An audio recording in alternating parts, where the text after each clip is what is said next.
Vanished without a trace. Until now. Where's she been for the last 7 years, though? That's what we're here to find out.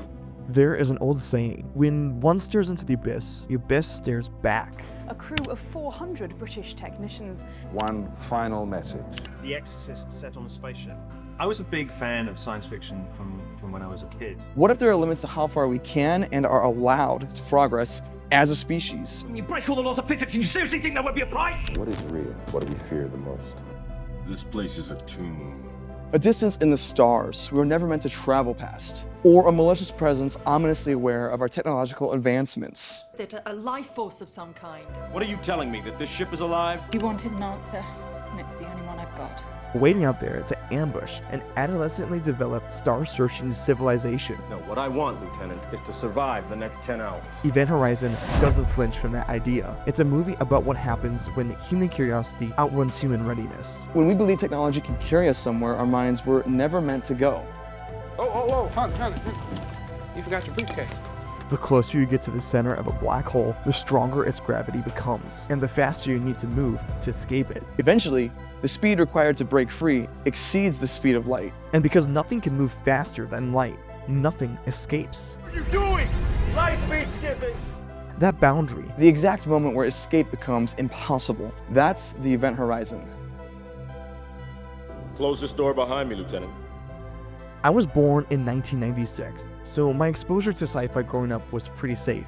Star Wars, big blockbusters, clean hero arcs, clear morality, which made watching it later feel strange, like finding a cursed VHS behind a shelf you've walked past your entire life. You can't underestimate the kind of shock that this movie had when it was shown to people. Or a film your grandmother told you not to watch. I remember thinking, why has no one ever talked about this movie? It's not obscure, it's not incompetent. It stars Laurence Fishburne and Neill at the center of it. It's beautiful. And yet, it feels like one of those films that slips sideways through history. Due to poor word of mouth, bad timing, a reputation that scared more people away than it drew in. We built sets upside down, as this set is. We hung the actors upside down, which was incredibly uncomfortable for them. Event Horizon itself is about something that was lost and quietly returned changed.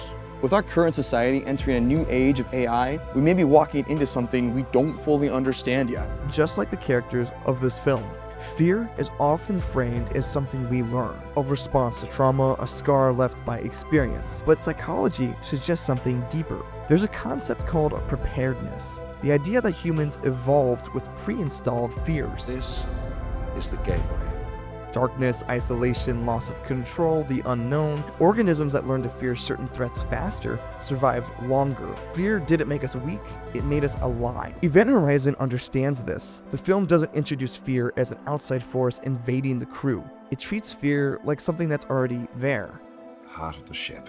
waiting for the right conditions to surface. The ship provides those conditions perfectly. I want to elaborate on some of the scientific theories and principles this film applies to its story, for it helps ground it within our reality. Faster than light travel is theoretically possible. See, you can't actually do that. The law of relativity prohibits faster than light travel. Through something called an Einstein-Rosen bridge, a wormhole, a tunnel between two distant points in space-time. Folds space so that point A and point B coexist in the same space and time. On paper, it works. The math doesn't reject it. The problem is stability. To keep a wormhole open, you need exotic matter. Matter with negative energy density, something that, as far as we know, barely exists. The closest thing we've observed is the Casimir effect. In a quantum vacuum, electromagnetic fluctuations appear and disappear. The Casimir effect produces the equivalent of about 1 atmosphere of pressure. Tiny fluctuations in quantum vacuum energy. In other words, we've seen hints, but we don't control it. Layman's terms, do you speak English? The fabric of space-time might be woven by wormholes that connect the virtual particle pairs that come in and out of existence. Event Horizon asks the scariest possible follow-up question. What if we tried anyway? It doesn't really go faster than light. What it does is it creates a dimensional gateway called a gravity drive. The Event Horizon was humanity's first faster-than-light spacecraft, powered by a gravity drive designed to fold space itself, creating a shortcut through the universe. It disappears on its maiden voyage. Years later, a distress signal is detected near Neptune. 2 hours and 23 minutes will be arriving in the orbit of Neptune. A rescue ship, the Lewis and Clark, is dispatched to investigate. Already, the film is whispering its theme. We build things we don't fully understand, then we send other people to clean up the consequences. Where's she been for the last 7 years, Doctor? That's what we're here to find out. Dr. William Weir, the ship's designer, joins the mission, which feels less like protocol and more like guilt, asking for permission to come along. A warning if you haven't seen the film, spoilers ahead. At the start of Event Horizon, Earth receives a distorted distress signal from a ship that vanished years earlier after attempting faster-than-light travel. In response, a search and rescue crew aboard the Lewis and Clark is dispatched to Neptune to investigate what happened. Been in stasis for 56 days. You okay, Doc? Would you like some coffee? The Lewis and Clark crew awakens from stasis near Neptune, joined by William Weir, the ship's original designer. Weir explains that the Event Horizon wasn't meant to explore space. It was part of a classified government program. So if the ship didn't blow up, then what happened? Its gravity drive creates a controlled black hole, folding space-time to open a gateway between 2 points in the universe. The distress signal recovered from the ship includes Latin believed to mean, "save me." Hear that? But that translation turns out to be dangerously incomplete. When the crew boards the Event Horizon, they find it abandoned. As they explore, the gravity drive briefly reactivates, pulling crewman Justin through the core and into the gateway. When he's rescued, he comes back fundamentally changed. What happened here, Doctor? Warning that the dark is coming before trying to eject himself into space. Soon after, the crew begins experiencing horrifying visions, manifestations of guilt, trauma, and fear. Peter sees her dead son. Weir is haunted by his wife's suicide. At first, the team blames environmental factors, faulty CO2 filtration, stress, maybe the isolation. DJ, where are you? I'm up on deck 4. But as the hallucinations begin to physically interact with them, it becomes clear this is something science can't explain. The ship itself is responsible. The truth finally clicks when DJ translates the full Latin message correctly. Save yourself from hell.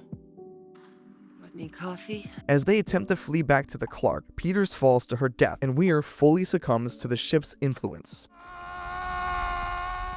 He sabotages their escape by detonating explosives aboard the Clark, killing Smith and stranding the survivors. No! Miller orders Weir killed on sight, but Weir has become unnaturally strong. He captures DJ and ends him in one of the film's most brutal sequences.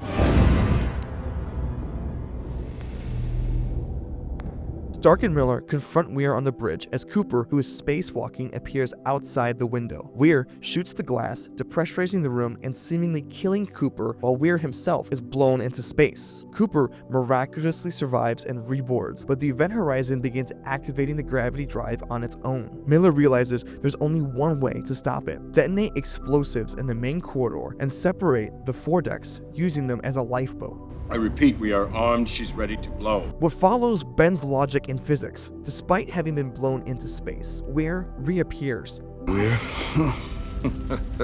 suggesting he may no longer be physical at all, but a psychic manifestation of the entity itself. Nothing. Hell is only a word.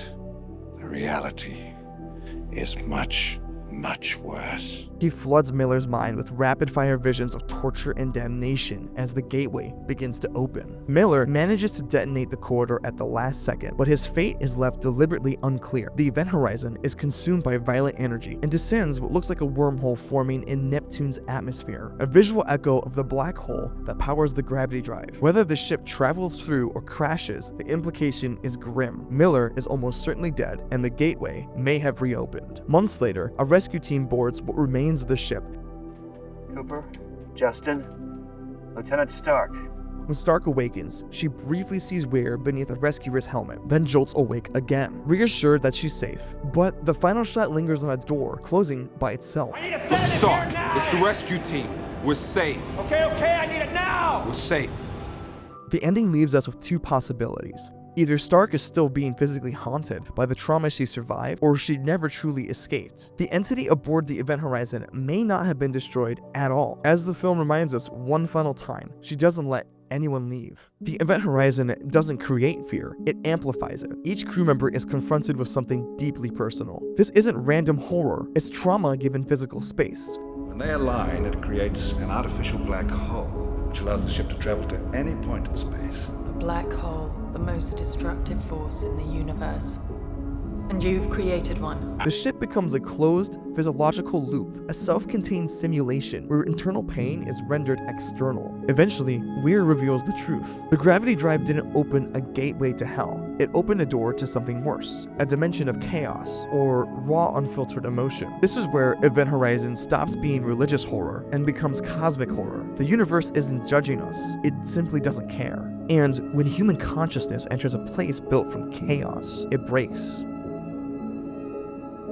It's clear to see the influence from other dark sci-fi gothic stories. The film's influence from Warhammer 40k is unmistakable. In fact, the writer touts Warhammer and Hellraiser as a major influence. The ship is designed like a gothic cathedral. The suit resembles knightly armor, and religious imagery is everywhere. In Warhammer lore, faster-than-light travel involves passing through the warp, an alternate dimension of psychic energy shaped by emotion and evil. There's a theory that Event Horizon exists in the early Warhammer universe, before humanity learned how to navigate the warp properly. When you think about it, the Event Horizon is essentially a blind warp jump without a psychic navigator. No Geller field, no protection, just human minds exposed to raw emotional reality.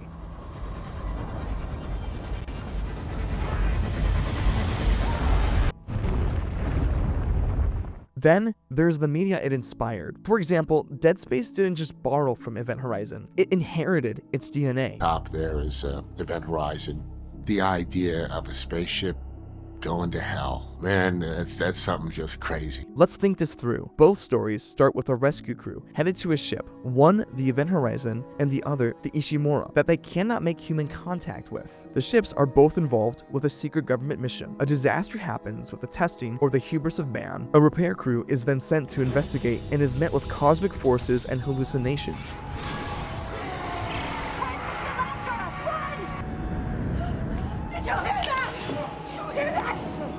Our main scientist, Neill, like Isaac Clarke, is communicating with the creation that's out of their control. They both have wives that haunt them in hallucinations. Please, please don't. The corruption of people's minds, the intense gore and visuals that thematically match. The spaceship Event Horizon itself even looks eerily similar to Isaac Clarke's helmet design. They both try to escape and the escape ship blows up, and both scientists succumb to the evil will of their creations. She tore a hole in our universe, the gateway to another dimension. The difference? Dead Space externalized the horror with monsters, and Event Horizon keeps it internal, but its influence on one of my favorite horror survival games and its plot is clear. Physicist John Wheeler proposed the idea of quantum foam, the idea that space-time itself isn't granular at the smallest scale, like pixels on a screen.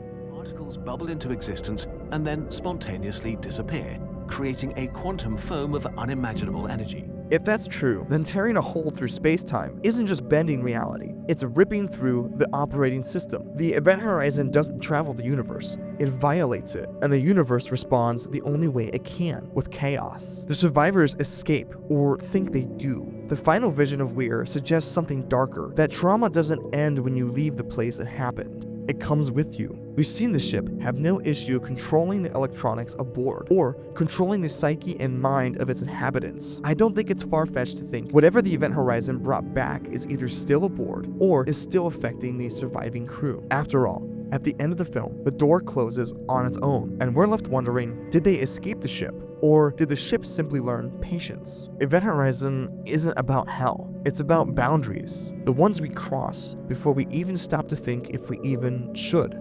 Because past a certain point, there's no escape. Okay, I need it now! We're safe. If you enjoyed this video, I would love to hear your thoughts and feelings down in the comments below. I find film discussion so engaging, and I look forward to hearing from you. Thanks for watching, and make fun choices.